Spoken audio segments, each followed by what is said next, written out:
આજે આપણે laser hair રિડક્શનની વાત કરીએ તો ઘણાનું એવું માનવું હોય છે કે લેઝર લેવું સારું નહીં, એનાથી સાઈડ ઇફેક્ટ્સ આવે છે, નુકસાન કરે છે શરીરને, પણ એ વસ્તુ સાચી નથી.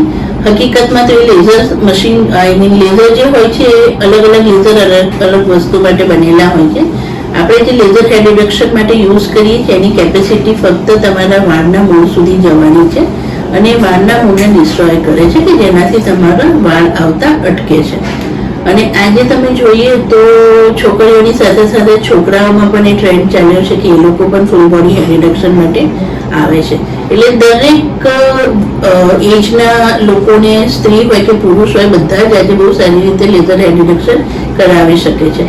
અને શરૂઆતમાં એવું હતું કે લેઝર બી થોડુંક પેઇનફુલ ટેકનિક ને બધું હતું, પણ અત્યારના જે લેટેસ્ટ ટેકનોલોજીના મશીન્સ છે એ બધાથી બહુ સારી રીતે આપણું વાળ રિમૂવ થઈ જાય છે.